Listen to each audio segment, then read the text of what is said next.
Welcome to a Noob's Guide to DEATHMASTER SNIKCH. This is Snitch, Chief Assassin of Clan Eshin, and you won't see him again in this video, unless he wants you to.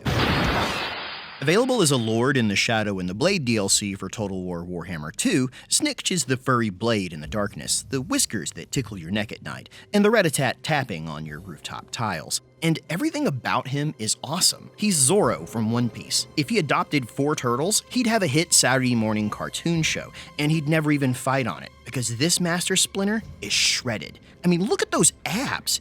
You could do laundry on that washboard. He's probably never even seen a carb. The guy is a walking Chuck Norris joke, killing targets with roundhouse kicks and 3 daggers to the heart. The last thing any of Snitch's targets sees when he comes for them is nothing, because pros just slit your throat from behind and disappear back into the shadows. Only amateurs shank you in the kidney to bleed out in the bathroom, which, by the way, is rarely fatal, even in a world without magic. And Clan Eshin, DEATHMASTER SNIKCH's personal eagle's nest of assassins, are nothing if not professional, and not in the creeping on a 12-year-old Natalie Portman way either. Clan Eshin are the fabled 12th clan of the Skaven, dropping everything to travel east to the lands of Nippon to learn its ancient martial secrets. And Nippon, which is totally not Japan, because if you sent rats there and they came back as ninjas, it would be super racist. And Games Workshop doesn't do that sort of thing. Well, I mean, not anymore, anyway. These super rat ninja assassin hitmen returned home with deeper insights into the art of death and immediately established themselves as murderers for hire. Clan Eshin works as professional contracted killers to the Lords of Decay, the metaphorical and quite literal poison dagger in the hands of the Council of 13, where they found that murder for hire is a good business, and cousin, business is a boomin'. Their current leader is the on-the-nose named Night Lord Sneak, which is almost as bad as naming an evil dark elf swordsman Malice Darkblade, but that's another video. Sneak dresses in kimonos and sports extra-long nails that he uses to stroke his Fu Manchu mustache, as he whispers from the shadows between puffs on his hookah while he plays Old Man of the Mountain. Because if there's one thing the English know how to culturally appropriate, it's yellowface. Just ask Sean Connery or Alec Guinness. Well, I mean, you can't because Obi-Wan has become one with the Force, but Sean Connery is an immortal Spaniard. I saw that in the documentary Highlander. It's about an American raised in Paris who thinks he's from Scotland and gargles acid professionally. But while Night Lord Sneak clicks his coke nails together to orchestrate Clan Eshin, DEATHMASTER SNIKCH plays its symphony of death, an expert in using the drums of war, the trumpets of poison, and the oboe of gas, I guess? Because it's a wind instrument? There's a fart joke in here somewhere. Just give me a minute, I'll find it. DEATHMASTER SNIKCH is the product of 100 years of rat foo, his infamy only exceeded by the mystery which surrounds his whereabouts at any given time. He slips out silently, strikes with only a squeak, and dispenses toxic death with only a brief glimpse of brown fur, leaving behind a lingering odor of fear and Taco Bell. See, I knew there's a fart joke in there somewhere. Snitch is really the only Skaven in the entire world of Warhammer that really gets shit done. And when he's taking out a hit on the Council's orders, he likes to make it clear who is responsible by leaving his mark like some sort of mass-murdering Zorro.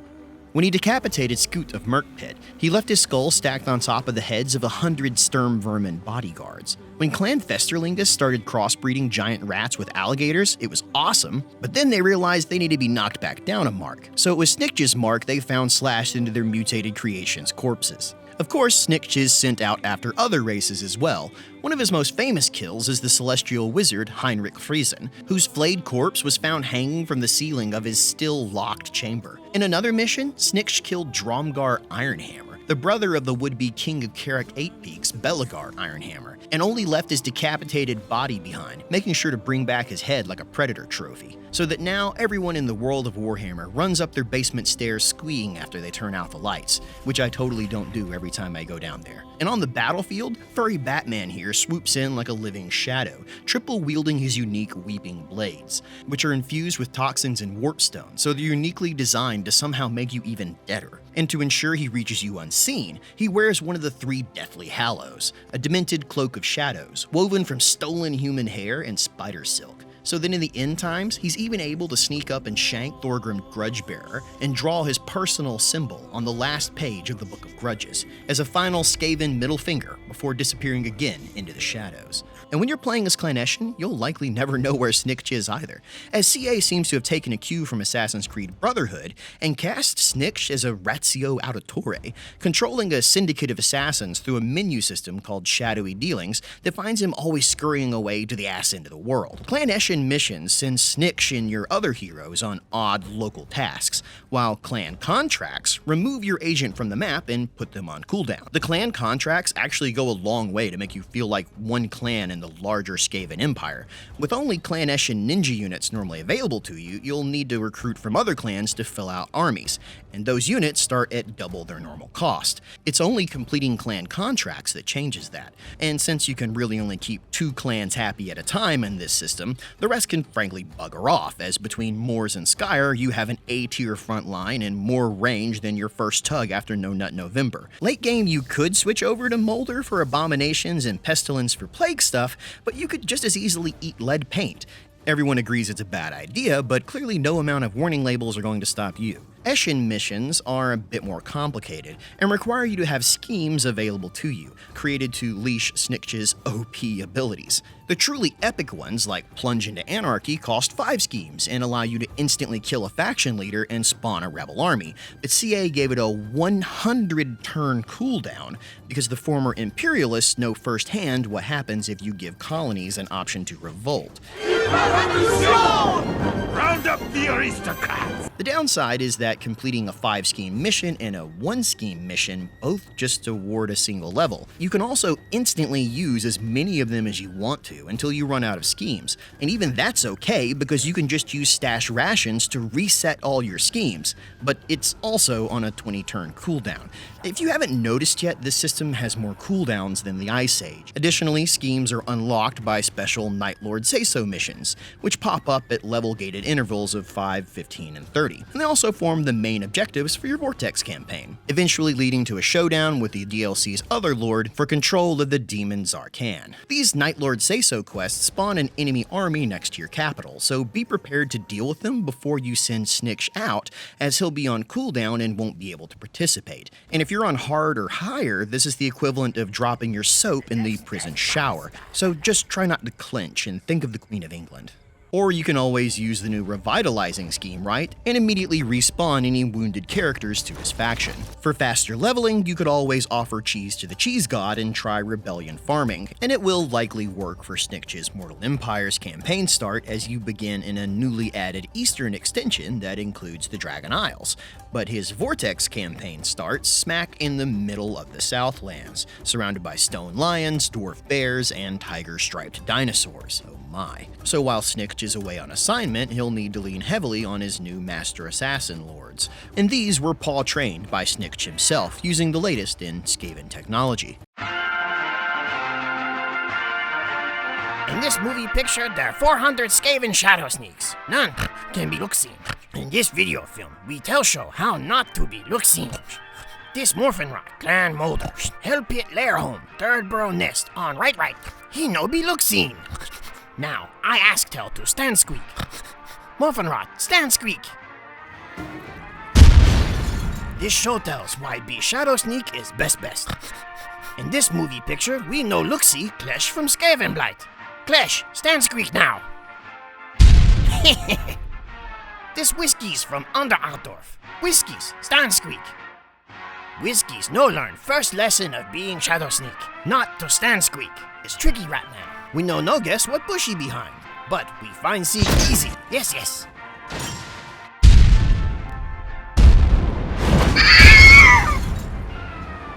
It was center middle one. Death Squeak Clan's Pestilence choose pick best good way to not be look seen. When we go get, he no in burrow nest. He leave go for 2 weeks holiday. Now his neighbor, Good Skaven, he squeak tell on him. Told us where he leave go. We find him. And this neighbor who told Squeak. And this whole clan family.